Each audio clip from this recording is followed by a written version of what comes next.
딸랑 하는 작은 종소리가 울리자 개빈 카터 씨가 식당 안으로 발걸음을 옮겼어요. 따끈한 빵 냄새와 구수한 커피 향이 은은하게 퍼져 있었죠. 솔직히 이곳은 그가 평소에 발 디딜 일이 없는 곳이었어요. 으리리한 고급 레스토랑에서 비싼 와인 한 잔 놓고 수억짜리 계약을 척척 해치우던 개였으니까요. 하지만 오늘 저녁은 일이 아니라 오직 하나뿐인 딸 릴리 생각뿐이었답니다. 6살짜리 릴리는 휠체어에 앉아 있었는데 연분홍 코트 속에 조그만 몸을 웅크리고 고개만 살짝 숙인 채였어요. 가녀린 손가락은 드레스 자락을 꼼지락거릴 뿐 다른 아이들처럼 주위를 두리번거리거나 제잘거리는 법이 없었죠. 그저 그 자리에 조용히 앉아 있을 뿐이었어요. 그런 딸을 볼 때마다 개빈 씨는 가슴 한쪽이 저릿했답니다. 피곤한 기색에 역력한 젊은 여직원이 억지로 미소를 지으며 메뉴 2개를 집어들었어요. 두 분이세요? 네, 조용한 자리로 부탁합니다. 개빈 씨가 나지막하지만 단호하게 말했죠. 여직원은 손님들로 북적이는 홀을 피해 식당 안쪽 비교적 한적한 곳으로 그들을 안내했어요. 릴리 맞은편 자리에 앉은 개빈 씨는 메뉴를 받아들었지만 눈길조차 주지 않았어요. 그의 시선은 오롯이 딸에게 머물러 있었죠. 릴리, 아빠, 배고프니? 그가 부드럽게 말을 건넸지만 딸은 대답이 없었어요. 언제나 그랬듯 침묵했죠. 개빈 씨는 조용히 한숨을 내쉬었어요. 딸에게 다가가려 할 때마다 가슴을 짓누르는 이 막막한 감정이 너무나 싫었죠. 그는 수년 동안 거대한 사업 제국을 일구고 불가능해 보이는 결정을 수도 없이 내리며 수백만 달러짜리 계약도 척척 성사시켰어요. 그런데 정작 자기 딸 앞에만 서면 한없이 무력해지는 기분이었답니다. 작은 수첩을 든 웨이트리스 한 명이 테이블로 다가왔어요. 안녕하세요. 저는 바네사예요. 오늘 밤 고객님 테이블을 담당할 거예요. 개빈 씨가 고개를 들자 20살 중반쯤 되어 보이는 젊은 여자가 눈에 들어왔죠. 대부분의 서비스직 직원에게서 보이던 피곤한 기색과는 달리 그녀의 헤이즐색 눈에는 따뜻한 온기가 감돌았어요. 소매에는 밀가루가 살짝 묻어있는 게 방금 전까지 주방에 있었던 모양이었죠. 뭐부터 준비해 드릴까요? 그녀가 가볍고 겸손한 목소리로 물었어요. 개빈 씨가 헛기침을 하며 말했죠. 저는 구운 닭고기요. 그리고 딸은 부드러운 걸로요. 수프 같은 거요. 바네사의 시선이 릴리에게로 향했고 그녀의 눈썹이 살짝 찌푸려졌어요. 닭고기 수프는 어떠세요? 저희가 직접 끓인 건데. 개빈 씨는 잠시 망설이다 고개를 끄덕였어요. 네, 괜찮아요. 좋아요. 금방 가져올게요. 바네사가 총총 걸어가는 동안 개빈 씨는 휴대폰을 꺼내 무심코 이메일을 훑어봤지만 그의 마음은 딴 데가 있었어요. 오늘 밤 릴리가 밥을 먹을까? 혹시 늘 그랬듯이 숟가락을 또 밀어내지는 않을까? 몇 분 뒤 바네사가 돌아와 릴리 앞에 따뜻한 수프를, 개빈 씨 앞에 구운 닭고기를 놓았어요. 더 필요한 거 있으시면 말씀해 주세요. 그녀가 말하고는 멀어졌죠. 개빈 씨는 한숨을 쉬며 숟가락을 집어들었어요. 자, 아가, 우리 맛있는 수프 먹어볼까? 그가 수프를 조금 떠서 릴리의 입으로 조심스럽게 가져갔어요. 하지만 숟가락이 입 근처에 닿기도 전에 릴리의 작은 손이 휙 올라와 숟가락을 쳐냈어요. 숟가락은 접시에 부딪히며 딸그락 소리를 냈고 따뜻한 수프 방울이 하얀 테이블 고에 얼룩을 남겼죠. 몇몇 손님이 돌아보는 게 느껴졌어요. 개빈 씨는 이를 악물었어요. 릴리에게가 아니라 자기 자신에게 치밀어 오르는 좌절감에 가슴이 답답했죠. 그는 다시 숟가락을 잡고 이제는 더 부드러운 목소리로 말했어요. 릴리, 제발. 하지만 아무런 반응도 없었어요. 릴리는 그저 앉아서 작은 손가락으로 드레스 자락을 꼼지락거릴 뿐이었죠. 마치 그가 다가갈 수 없는 세상에 갇힌 듯이요. 개빈 씨는 거친 숨을 내쉬며 얼굴을 쓸어내렸어요. 인내심을 잃지 않으려고 너무 애쓴 나머지 문득 누군가 자기 옆에 다가온 것을 거의 눈치채지 못했죠. 제가 좀 도와드려도 될까요? 바네사였어요. 그녀는 릴리 옆에 무릎을 꿇고 앉아 있었고 표정은 알 수 없었죠. 개빈 씨가 눈살을 찌푸렸어요. 제가 한번 해봐도 될까요? 그녀가 다시 물으며 숟가락 쪽으로 고개를 끄덕였어요. 개빈 씨는 망설였어요. 보통 같으면 절대로 안 된다고 했을 거예요. 릴리는 자선 대상이 아니었고 그는 국내 최고의 간병인, 치료사, 전문가들을 고용했지만 그 누구도 릴리에게 마음의 문을 열게 하지 못했었거든요. 그런데 바네사의 표정에는 부드러움과 동시에 흔들림 없는 확신 같은 게 있었어요. 그것 때문에 그는 잠시 멈칫할 수밖에 없었죠. 말없이 그는 숟가락을 건넸어요. 바네사는 릴리와 눈높이를 맞추기 위해 자세를 낮췄어요. 그녀는 곧바로 숟가락을 릴리의 입으로 가져가지 않았어요. 대신 아주 부드럽고 다정한 목소리로 말을 걸었죠. 안녕 릴리. 마치 오랜 친구에게 인사하듯이요. 릴리는 대답하지 않았지만 바네사는 조금도 당황하지 않았어요. 있잖아 릴리. 바네사는 수프에 숟가락을 담그며 계속 말했어요. 내가 어렸을 때 엄마가 그러셨는데 수프는 배를 따뜻하게 안아주는 포근한 포옹 같대. 그녀는 숟가락을 살짝 들었지만 억지로 먹이려 하지 않았어요. 릴리도 따뜻한 포옹 한번 먹어볼래? 개빈 씨는 너무 놀라서 숨도 쉬지 못하고 쳐다봤어요. 릴리에게 그렇게 말을 건네는 사람은 난생 처음 봤거든요. 마치 릴리가 그녀의 말을 듣고 이해하고 있다는 듯이요. 잠시 아무 일도 일어나지 않는가 싶더니 릴리의 작은 손가락이 꼼지락거렸어요. 개빈 씨는 숨을 헉 들이켰죠. 바네사가 환하게 미소 지었어요. 딱 한 모금만, 아가. 천천히 아주 조심스럽게 그녀는 숟가락을 릴리의 입으로 가져갔어요. 그리고 이번에는 릴리가 숟가락을 밀어내지 않았죠. 따뜻한 수프가 입술에 닿았고 몇 초 뒤 릴리가 힘겹게 꿀꺽 삼켰어요. 개빈 씨는 그저 멍하니 바라볼 뿐이었죠. 겨우 한 모금, 단 한 모금이었지만 억지로 먹여야만 했던 아이에게는 기적과도 같은 일이었어요. 그리고 더 믿을 수 없는 일이 일어났어요. 릴리가 바네사를 쳐다봤어요. 무심히 흘려보내는 시선이 아니라 똑바로 그녀의 눈을 응시하더니 활짝 미소 지었죠. 개빈 씨는 세상이 온통 뒤집히는 것 같았어요. 릴리는 몇 년 동안 엄마가 돌아가신 뒤로는 단 한 번도 웃어준 적이 없었거든요. 그는 이 순간에 어떻게 해야 할지 몰랐어요. 식당도 다른 손님들도 웅성거리는 대화 소리도 모두 사라졌어요. 오직 릴리와 아무도 할 수 없었던 방식으로 딸에게 다가간 이 여자만이 존재했죠. 그의 목소리가 잔뜩 쉬어져 나왔어요. 어떻게 이런 일이? 바네사가 그를 올려다봤어요. 그녀의 헤이즐색 눈은 따뜻했지만 그 외에 다른 가늠할 수 없는 감정이 담겨 있었죠. 그냥 릴리에게 말을 걸었을 뿐이에요. 그녀가 세상에서 가장 쉬운 일인 것처럼 간단히 말했어요. 개빈 씨는 할 말이 없었어요. 그는 그저 앉아서 방금 전까지 자신의 딸에 대해 자신이 알고 있던 모든 것을 산산조각 낸 여자를 멍하니 바라봤죠. 그리고 아주 오랜만에 개빈 카터의 가슴 속에 무언가가 꿈틀거리는 것을 느꼈어요. 희망이었죠. 그날 밤 개빈 씨는 잠을 이룰 수 없었어요.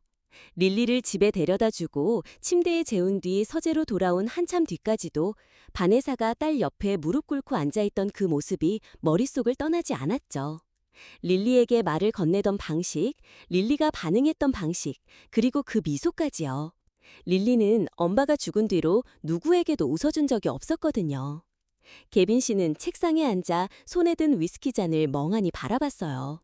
전문가, 치료사, 간병인들을 수도 없이 고용했지만 그 누구도 바네사처럼 릴리에게 다가가지 못했었죠.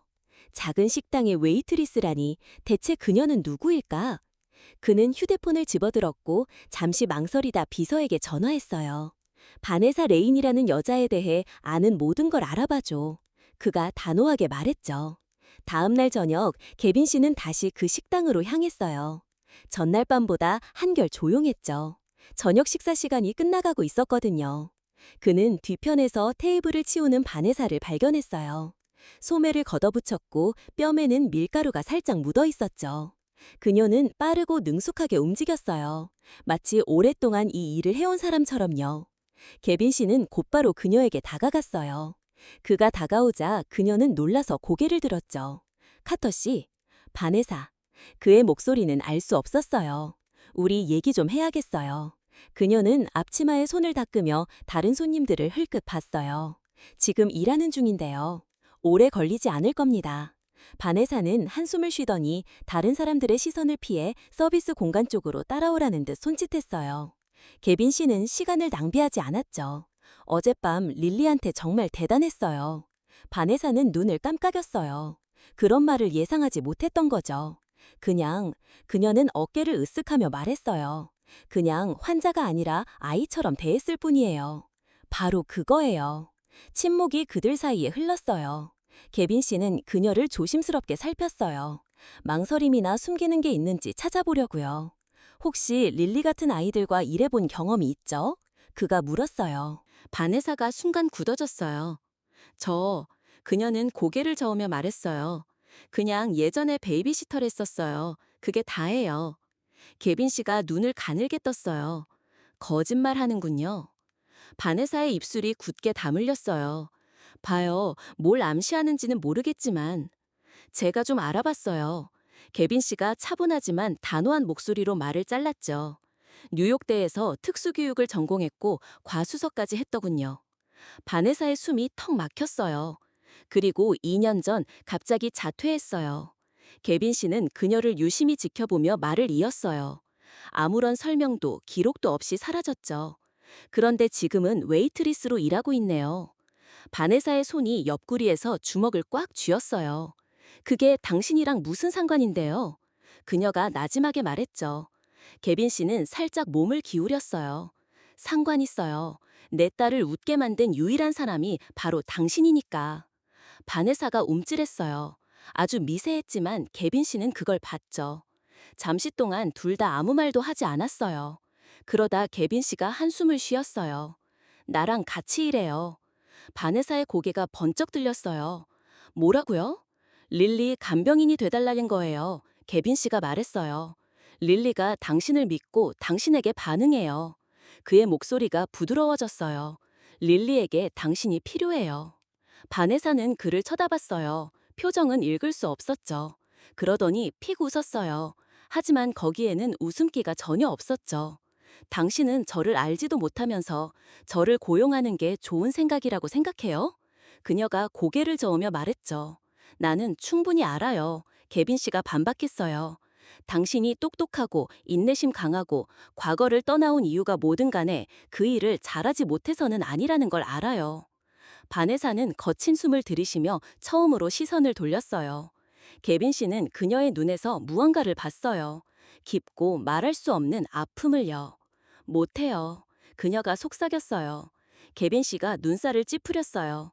바네사, 못해요. 그녀가 이번엔 더 단호하게 반복했어요. 제안은 감사하지만 저는 당신이 생각하는 그런 사람이 아니에요. 개빈 씨는 한참 동안 침묵했어요. 이유를 말해줘요. 그가 마침내 말했어요. 바네사는 망설였어요. 마치 무거운 뭔가를 삼키는 듯 목구멍이 움직였죠. 그러다 고개를 저었어요. 치울 테이블이 있어서요. 그렇게 말하고는 돌아서서 걸어가 버렸어요. 개빈 씨는 그녀가 가는 모습을 지켜봤어요. 턱이 굳어졌죠. 바네사 레인이 자신이 타고난 길을 떠나게 만든 이유가 무엇이든 그것은 여전히 그녀를 괴롭히고 있었어요. 그리고 몇 년 만에 처음으로 개빈 씨는 그 이유를 알고 싶었죠. 개빈 카터는 쉽게 포기하는 남자가 아니었어요. 이해가 안 되는 일이 있으면 더 깊이 파고들었고 누군가 안 된다고 하면 그 이유를 기어이 알아냈죠. 그리고 바네사 레이는 그가 도저히 무시할 수 없는 수수께끼였어요. 지난번 대화 이후로 그는 그녀의 눈빛, 움찔하던 모습, 그리고 떠나가기 전 아주 미세하게 갈라지던 목소리를 잊을 수가 없었죠. 그녀는 그저 아이들을 잘 다루는 웨이트리스가 아니었어요. 뭔가로부터 도망치고 있었고, 개빈 씨는 그것이 무엇인지 알아낼 작정이었죠. 그의 정보망으로는 오래 걸리지 않았어요. 바네사의 과거를 추적하는 건 쉬웠죠.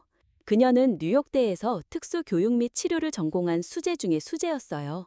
교수들은 그녀를 명석하고 자비로우며 자신들이 본 학생 중 가장 유망하다고 극찬했었죠. 그러다 2년 전 그녀는 감쪽같이 사라졌어요. 졸업도 졸업장도 없이 그저 증발해버렸죠. 개빈 씨는 보고서를 훑어보며 눈살을 찌푸렸어요. 왜 누군가 자신이 뛰어났던 일을 갑자기 그만두었을까? 그러다 그는 마침내 답을 찾았어요. 작은 부고기사. 밝은 눈으로 환하게 웃고 있는 소년의 얼굴. 케일럽 레인, 10세. 개빈 씨는 속이 울렁거렸어요. 부고는 짧았고 자세한 내용은 없었죠. 그저 소년이 갑자기 세상을 떠났다는 것뿐이었어요. 하지만 그것으로 충분했어요. 바네사 레인은 특수교육을 공부만 한 게 아니라 그것을 삶으로 살았던 거였죠. 그리고 사랑하는 누군가를 잃었던 거였죠. 그날 밤 개빈 씨는 다시 식당으로 갔어요. 그는 테이블에 앉지도 아무것도 주문하지도 않았죠. 그저 묵묵히 기다렸어요. 바네사가 그가 입구 근처에 서 있는 것을 마침내 알아차리고 한숨을 쉬며 얼굴을 문질렀어요. 카터 씨, 또 오셨네요. 우리 얘기 좀 해야겠어요. 개빈 씨가 말했어요. 그의 목소리에는 반론의 여지가 없었죠. 바네사는 팔짱을 꼈어요. 이미 하지 않았나요? 이것에 대해서는 아니죠. 그의 목소리 톤에 그녀는 망설였어요. 개빈 씨는 문 쪽으로 손짓했어요. 밖으로 나가요. 바네사의 입술이 굳게 다물렸지만 잠시 후 그녀는 앞치마를 풀고 그를 따라 나섰어요. 밤 공기는 상쾌했고 가끔 지나가는 찻소리 외에는 거리가 고요했죠. 개빈 씨는 몸을 돌려 그녀를 마주봤어요. 케일럽에 대해 알아요. 바네사가 얼어붙었어요. 숨이 턱 막혔고 순식간에 배를 맞은 듯한 표정을 지었죠. 개빈 씨의 가슴이 조여왔지만 그는 멈추지 않았어요. 당신 동생인 걸 알아요. 뇌속마비가 있었다는 것도요. 그리고 제발. 바네사가 거의 들리지 않는 목소리로 속삭였어요. 개빈 씨의 턱이 굳어졌어요. 왜 말 안 했어요? 바네사는 힘없이 웃었지만 거기에는 웃음기가 없었어요. 그게 당신이랑 무슨 상관인데요? 그래서요. 개빈 씨가 한 발짝 더 다가갔어요. 당신은 당신이 해야 할 일을 버렸고 나는 그 이유를 알아야겠어요. 그래서 나를 고쳐주려고요? 내가 원치 않는 다른 일을 제안하려고요? 개빈 씨는 물러서지 않았어요. 나는 알아야 해요. 왜냐하면 당신이 내 딸에게 다가간 유일한 사람이니까. 당신이 그녀를 돕지 않을 거라면 적어도 왜 그런지는 알 자격이 있어요. 바네사는 고개를 저으며 무언가를 감싸한 듯이 팔로 자신을 감쌌어요. 케일럽은 내 전부였어요. 그녀가 마침내 공허한 목소리로 말했어요. 부모님은 거의 안 계셨고 그래서 저랑 케일럽 둘뿐이었죠. 평생 그를 돌보는 법을 배웠어요. 늘 곁에 있겠다고 약속했어요. 무슨 일이 있어도 그가 나아지게 돕겠다고요. 그녀는 힘겹게 숨을 들이쉬었어요. 하지만 나는 그러지 못했어요. 말은 유리처럼 부서졌어요. 개빈 씨의 가슴이 조여왔죠. 바네사는 쓰디쓴 웃음을 터뜨렸어요. 어느 날 밤 그 애가 아팠어요. 처음에는 심각하지 않았는데 그냥 열이었는데 점점 더 심해졌어요. 병원에 도착했을 때는 그녀의 목소리가 끊어졌어요. 너무 늦었어요. 개빈 씨는 마른 침을 삼켰어요. 바네사는 화난 듯 눈을 비볐어요. 저는 그 애 같은 아이들을 돕기 위해 공부하고 있었어요. 뭘 해야 할지 알아야 했는데 몰랐어요. 실패한 거죠. 그녀는 개빈 씨를 올려다봤어요. 그녀의 눈은 불타는 듯했죠. 그리고 다시는 실패하지 않을 거예요. 개빈 씨는 그녀를 멍하니 바라봤어요. 그의 심장이 세차게 뛰었죠. 이것이 그녀가 그의 제안을 거절한 이유였어요. 그녀가 신경 쓰지 않아서가 아니라 너무 많이 신경 썼기 때문이었죠. 한 아이를 잃은 것이 그녀를 망가뜨렸고 그래서 다른 아이에게 가까이 다가가는 것을 두려워했던 거예요. 바네사는 고개를 저으며 뒤로 물러났어요. 이제 아셨네요? 만족해요? 개빈 씨는 대답하지 않았어요. 살면서 처음으로 그는 무슨 말을 해야 할지 몰랐죠. 개빈 씨가 다시 제안했을 때 바네사는 받아들일 생각이 전혀 없었어요. 딱 일주일만, 그냥 일주일만 해봐요. 그녀는 단칼에 거절할 생각으로 가득했죠. 하지만 그의 목소리에 늘 절제되어 있던 그의 태도 뒤에 숨어있던 조용한 절박함에 그녀는 망설였어요. 그리고 릴리가 있었죠. 바네사는 식당에서 그날 밤 릴리의 부드러운 미소를 여전히 떠올릴 수 있었어요. 그녀의 눈이 바네사에게 집중되던 모습, 단순한 친절에 릴리가 반응하던 모습까지요. 바네사가 무언가를 잘한다는 느낌, 누군가에게 필요하다는 느낌을 받은 지 정말 오래되었었죠. 그래서 떠나가라고 비명을 지르는 모든 본능에 반하여 그녀는 일주일만요 라고 말했어요. 커터 저택은 그녀가 예상했던 것과는 딴판이었어요. 단순한 집이 아니었죠. 철제 대문과 잘 가꿔진 정원 뒤에 숨겨진 매끄럽고 현대적인 요새 같았어요. 바네사는 개빈 씨를 따라 안으로 들어서며 높이 솟은 천장, 대리석 바닥, 너무 넓어서 텅 비어 보이는 거대한 공간을 보면서 가방끈을 꽉 쥐었죠. 이쪽으로요. 개빈 씨가 그녀를 복도로 안내했어요. 그들은 살짝 열린 문 앞에서 멈춰섰어요. 릴리의 방이었죠. 바네사는 안으로 들어서자마자 목이 메는 것을 느꼈어요. 아름다웠어요. 부드러운 파스텔 색상, 책과 봉제 인형으로 가득한 선반, 황금빛 오후 햇살이 쏟아져 들어오는 첨장부터 바닥까지 이어진 창문, 그리고 그 모든 것의 중앙에는 휠체어에 몸을 웅크린 릴리가 있었죠. 그들이 들어섰는데도 릴리는 고개를 들지 않았어요. 개빈 씨는 한숨을 쉬며 뒷목을 문질렀어요. 엄마가 돌아가신 뒤로 평소보다 더 조용해요. 바네사는 그를 흘끗 봤어요. 그의 표정은 읽을 수 없었지만 굳게 담은 턱은 모든 것을 말해주고 있었죠. 그는 자신을 탓하고 있었어요. 그녀는 릴리에게로 다시 시선을 돌렸고 그 감정을 너무나 잘 알고 있었죠. 처음 이틀은 정말 힘들었어요. 릴리는 바네사의 존재를 알아챘지만 바네사가 장난감 쪽으로 손을 이끌려 하면 움찔했고 말을 걸면 외면했죠. 바네사는 의심이 스물스물 기어오르는 것을 느꼈어요. 내가 이걸 더 이상 할 수 있을까? 케일럽에게 실패했듯이 릴리에게도 실패하면 어쩌지? 하지만 사흘째 되는 날 무언가 달라졌어요. 바네사는 부드러운 목소리로 책을 읽어주고 있었죠. 릴리는 듣지 않는 것처럼 보였지만 책을 덮으려 할 때 그녀는 무언가를 발견했어요. 릴리의 작은 손가락이 움직이고 있었죠. 작고 거의 눈에 띄지 않았지만 바네사의 말과 완벽하게 리듬이 맞았어요. 바네사는 숨을 험 마셨죠. 이 이야기 좋지, 그치? 그녀가 부드럽게 물었어요. 아무 대답은 없었지만 손가락은 계속 움직였고 처음으로 바네사는 희망을 느꼈어요. 그날 밤 반에서는 릴리의 침대 옆에 앉아 이불을 정리했어요. 릴리의 눈은 반쯤 감겨 있었고 숨소리는 고르게 이어졌죠. 바네사는 잠시 망설이다가 거의 속삭이듯이 노래를 부르기 시작했어요. You are my sunshine, my only sunshine. 릴리가 살짝 뒤척였지만 물러서지는 않았어요. You make me happy when skies are gray. 바네사의 목이 메었어요. 이 노래는 케일럿에게 늘 불러주던 자장가였거든요. 그가 아무리 힘든 날에도 늘 불러달라고 했던 노래였죠. 그가 죽은 뒤로는 한 번도 불러본 적이 없었어요. 다시는 부르지 않겠다고 다짐했었죠. 하지만 지금 릴리의 작은 손가락이 이불 가장자리를 감싸는 것을 보면서 멈출 수가 없었어요. 방 밖에서 개빈 씨는 복도에 굳어선 채 서 있었어요. 바네사의 목소리를 듣고 지나가다가 멈춘 거죠. 그는 릴리가 저항할 것이라고 예상했어요. 이 일주일이라는 시도가 헛수고로 끝날 거라고 생각했죠. 하지만 지금 부드럽고 애틋한 자장가를 들으면서 그는 몇 달 동안 보지 못했던 것을 봤어요. 릴리가 평화롭게 잠들어 있었죠. 뒤척이지도 낑낑거리지도 않았고 숨을 헐떡이게 만들던 악몽도 꾸지 않았어요. 개빈 씨는 그 모습을 보며 마음이 저릿했어요. 아내가 죽은 뒤로 처음으로 그의 딸은 평화를 찾았고 그것은 자신 때문이 아니라 그녀 때문이었어요. 개빈 카터는 수년 동안 사업 제국을 건설했어요.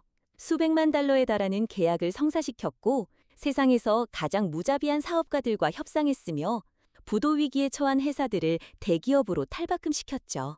하지만 그 어떤 것도 딸이 다시 누군가를 믿는 첫 발을 내딛는 것을 지켜보는 것만큼 보람있지는 않았어요. 이 모든 것이 바네사 덕분이었죠. 처음에는 변화가 미미했어요. 개빈 씨는 바네사가 릴리와 함께 있을 때면 뒤편에서 서성이는 자신을 발견했죠. 그는 그저 관찰하는 거라고, 이 시도가 가치 있는 일인지 확인하는 거라고 스스로에게 말했어요. 하지만 그러다 그도 합류하기 시작했죠. 처음에는 작은 일들이었어요. 릴리가 블록을 쌓는 것을 돕고 운동하는 동안 손을 잡아주고 바네사가 이야기를 읽어줄 때 옆에 앉아있는 것들이요. 그러다 자신도 모르는 사이에 그는 매일 그곳에 있었죠. 어느 날 오후 바네사가 릴리의 단단한 스트레칭을 돕다가 고개를 들어보니 개빈 씨가 쳐다보고 있었어요. 그냥 쳐다보는 게 아니라 정말 쳐다보고 있었죠. 그의 표정에는 부드러움과 연약함 같은 것이 담겨 있었어요. 여기 있을 필요 없어요. 바네사가 나지막이 말했어요. 개빈 씨는 릴리에게서 시선을 떼지 않았어요. 릴리는 자세를 잡으려 애쓰면서 그의 손가락을 꽉 쥐고 있었죠. 있어야 해요. 바네사가 눈살을 찌푸렸어요. 왜요? 개빈 씨는 한숨을 쉬며 딸에게서 시선을 떼지 않았어요. 내가 진작 여기 있었어야 했으니까요. 바네사의 가슴이 조여왔어요. 그녀는 개빈 씨가 그저 자기 아이를 돌볼 시간이 없는 또 다른 부유한 사업가라고 생각했었죠. 하지만 지금 그를 정말로 바라보니 진실이 보였어요. 그가 없는 것은 신경 쓰지 않아서가 아니라 어떻게 해야 할지 몰랐기 때문이었죠. 개빈 씨가 그들과 함께 보내는 시간이 많아질수록 바네사는 그가 변하는 것을 더 많이 느꼈어요. 그는 더 많이 웃었죠. 예전에 들었던 점잖고 절제된 웃음이 아니라 깊고 꾸밈 없는 진짜 웃음이었어요. 그는 릴리가 좌절할 때 달래는 법을 배웠고 온전히 현재에 머무르는 법을 배웠죠. 그리고 바네사는 수년 동안 느끼지 못했던 목표의식을 느꼈어요. 그녀는 더 이상 이 일을 할 운명이 아니라고, 다시 시도하면 실패할 거라고 스스로를 설득했었죠. 하지만 릴리와 함께 하는 것은 일이 아니라 집 같았어요. 어느 저녁, 특히 좋았던 시간을 보낸 후 바네사와 개빈 씨는 뒷마당 테라스에 앉아 해가 지는 것을 바라봤어요.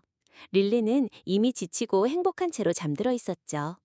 바네사는 따뜻한 차를 마시며 온기가 몸속으로 퍼지는 것을 느꼈어요. 릴리가 정말 많이 나아졌어요. 개빈 씨는 시선을 먼 곳에 두며 고개를 끄덕였어요.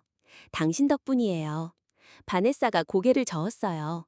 릴리 스스로 덕분이에요. 저는 그냥 릴리가 얼마나 잘할 수 있는지 보게 도와준 것뿐이에요. 개빈 씨가 그녀에게로 몸을 돌렸어요. 그의 푸른 눈은 강렬했죠. 당신은 모든 사람에게 그렇게 하죠. 안 그래요? 바네사가 눈을 깜빡였어요. 뭘요? 사람들이 불가능하다고 생각했던 일들을 할 수 있다고 믿게 만들잖아요. 그의 목소리는 조용했지만 그 밑에는 무언가 다른 것이 있었어요.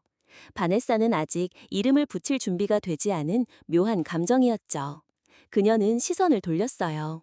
예전에는 그렇게 생각했었어요. 개빈 씨는 한참 동안 그녀를 살피더니 거의 속삭이듯이 말했어요. 여전히 그렇게 해요. 바네사의 심장이 쿵쾅거렸어요.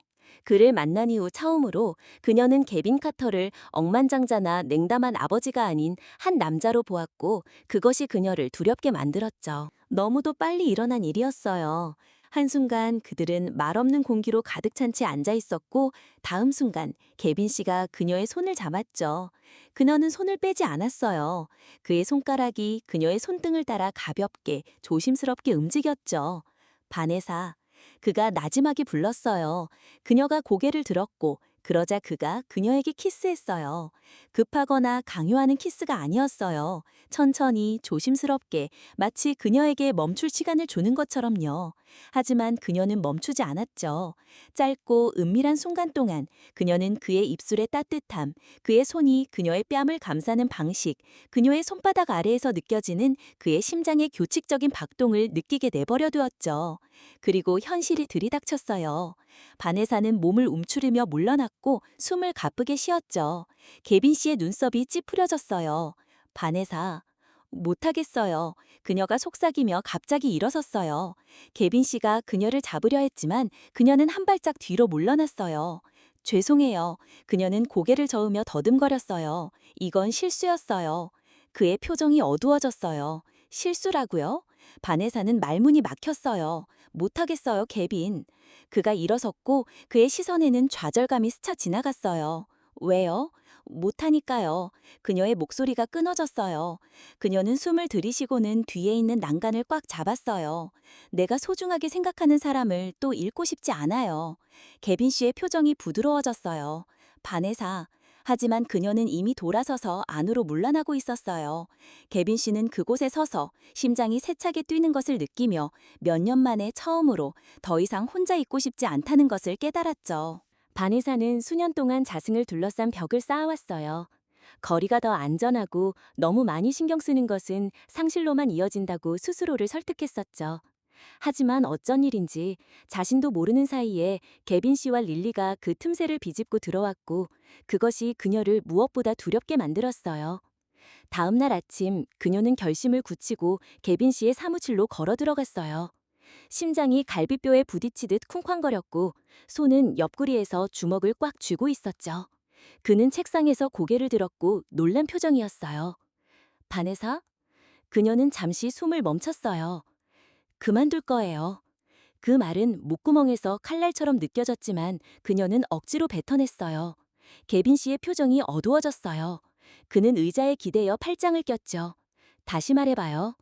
반에사는 목소리를 흔들리지 않게 유지했어요. 더 이상 못하겠어요.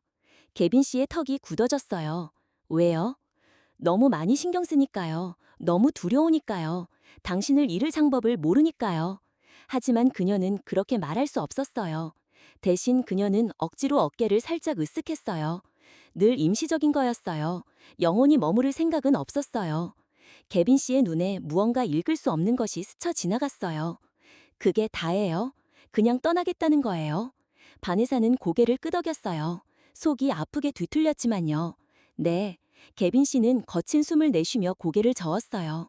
그럼 릴리는요? 반에사가 움찔했어요. 릴리는 괜찮을 거예요. 아니요, 괜찮지 않을 거예요. 그의 목소리는 낮고 긴장되어 있었죠. 당신도 알잖아요. 괜찮지 않을 거라는 걸. 반에사는 입술을 깨물며 시선을 돌렸어요. 릴리에 대해 생각할 여유가 없었죠. 그녀가 다시 다가가기 시작한 방식, 다시 믿기 시작한 방식, 지난밤 그녀의 작은 손가락이 바네사의 소매를 꽉 쥐던 방식까지요. 만약 그걸 생각하게 둔다면 그녀는 무너질 거예요. 그래서 그녀는 억지로 개빈 씨의 시선을 마주하며 가장 잔인한 말을 내뱉었어요. 당신은 그냥 그렇게 생각할 뿐이에요. 그녀는 계속 말했어요. 심장이 멈추라고 소리쳤지만 무시했죠. 하지만 저는 결코 영구적인 해결책이 될 수 없었어요. 당신은 그저 누군가를 찾고 있는 것뿐이에요. 그녀는 망설이다가 마지막 일격을 가했어요. 당신의 아내를 대신할 사람을요. 뒤따른 침묵은 귀청이 터질 듯 했어요. 개빈 씨의 몸 전체가 굳어졌고 그의 손은 책상 가장자리를 꽉 쥐었죠. 그가 마침내 입을 열었을 때 그의 목소리는 위험할 정도로 차분했어요. 나가요. 개빈, 나가요. 바네사는 돌아서서 걸어갔어요. 한 발짝 한 발짝이 그녀를 찢어놓는 것 같았죠. 릴리는 바네사가 떠난 지 사흘 뒤부터 음식을 거부했어요. 놀지도 않고 반응하지도 않고 웃지도 않았죠. 개빈 씨는 애썼어요. 신이시여, 그는 정말 노력했어요. 식사 시간에 릴리 옆에 앉아주었고 좋아하는 이야기를 읽어주었고 바네사가 가르쳐준 게임을 함께 했죠. 하지만 결코 같지 않았어요. 릴리는 바네사를 보던 방식으로는 그를 보지 않았고 바네사가 있을 때처럼 빛나지도 않았어요. 개빈 씨는 그것이 싫었죠. 자신이 충분하지 않다는 것이 싫었고 바네사가 아무것도 아닌 것처럼 떠나가 버린 것이 싫었어요. 하지만 무엇보다도 그는 그녀가 너무 그리웠어요. 개빈 카터는 항상 논리적인 남자였어요. 그는 차갑고 계산적인 결정으로 제국을 쌓아 올렸고 감정이 판단을 흐리게 하는 것을 결코 허용하지 않았죠. 하지만 이제는 논리만으로는 부족했어요. 왜냐하면 어떤 추론도 바네사가 남긴 공허함과 릴리의 슬픔을 채울 수 없었으니까요. 처음에는 미미했어요. 릴리는 좋아하는 음식을 먹으려 하지 않았고 개빈 씨가 간단한 일을 도와주려 하면 외면했어요. 더 이상 그의 손을 잡으려고도 하지 않았죠. 그러다 어느 날 밤 그는 릴리의 방을 지나다 그녀가 웅크리고 앉아 베개에 얼굴을 묻고 조용히 울고 있는 것을 발견했어요. 그의 안에서 무언가가 산산조각 났죠. 개빈 씨는 릴리 옆에 앉았어요. 가슴이 답답했죠. 릴리, 그녀는 대답하지 않았어요. 그는 손을 뻗어 릴리의 머리카락을 쓸어 올렸어요. 말해줘, 아가. 릴리가 훌쩍이더니 그의 마음을 거의 부서뜨릴 듯이 작은 목소리로 속삭였어요. 바네사 어디 있어요? 개빈 씨는 눈을 감았어요. 그는 몇 주 동안 스스로에게 이 문제를 해결할 수 있다고 충분히 노력하면 릴리가 괜찮아질 거라고 말해왔었죠. 하지만 그가 틀렸어요. 바네사는 단순한 임시간병인이 아니었으니까요. 그녀는 가족이었고 개빈 씨는 너무 눈이 멀고 너무 고집스럽고 너무 두려워서 그녀가 그들에게 얼마나 큰 의미인지 인정하지 못했죠. 하지만 더 이상은 아니었어요. 식당은 손님들로 분주했지만 개빈 씨는 신경 쓰지 않았어요. 그는 손님이나 음식 때문이 아니라 오직 그녀 때문에 이곳에 온 거였으니까요. 그리고 이번에는 혼자가 아니었어요. 릴리가 그의 품에 안겨 있었고 몇 주간의 슬픔으로 창백해진 얼굴에 작은 손가락으로 그의 코트를 꽉 쥐고 있었죠. 바네사는 카운터 뒤에서 수첩에 뭔가를 끄적이고 있었어요. 전보다 지쳐 보였고 더 말라 보였고 머리는 엉성하게 묶여 있었죠. 하지만 그녀가 고개를 들어 그들을 보자마자 얼어붙었어요. 한참 동안 아무도 움직이지 않았죠. 그러다 바네사의 시선이 릴리에게 닿았고 그녀의 숨이 턱 막혔어요. 그녀는 몇 초 만에 카운터를 돌아 나왔고 손을 떨면서 작은 소녀에게 손을 뻗으며 무릎을 꿇었어요. 릴리, 그녀의 목소리가 갈라졌어요. 오, 아가. 릴리는 고개를 들고 바네사가 진짜인지 아닌지 확인하려는 듯 그녀를 멍하니 쳐다봤어요. 그러다 천천히 힘겹게 손을 들어 바네사의 뺨을 만졌어요. 바네사가 그 작고 익숙한 온기를 느끼는 순간 감정의 둑이 무너졌어요. 눈물이 얼굴로 쏟아져 내렸고 그녀는 릴리를 품에 안고 절대 놓지 않을 것처럼 꼭 안았죠. 개빈 씨는 목이 메는 것을 느끼며 지켜봤어요. 그러다 조용히 몇 주 전에 말했어야 할 말을 내뱉었어요. 당신이 필요해요, 바네사. 바네사는 몸을 굳혔고 릴리를 더 꽉 안은 채 고개를 들어 그를 올려다봤어요. 그녀의 헤이즐색 눈은 참았던 눈물로 가득했죠. 개빈 씨가 한 발짝 더 다가갔어요. 릴리 때문에만 당신이 필요한 게 아니에요. 그의 목소리는 거칠고 꾸밈없었죠. 나 때문에 당신이 필요해요.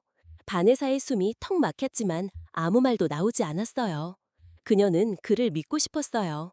정말 믿고 싶었지만 여전히 너무 두려웠죠. 릴리의 작은 손가락이 떨리는 듯 숟가락을 감싸지고 입으로 가져갔어요. 식당 안은 고요했고 그녀가 숟가락을 떨어뜨리지 않으려고 애쓰는 동안 모두가 숨죽여 지켜갔죠.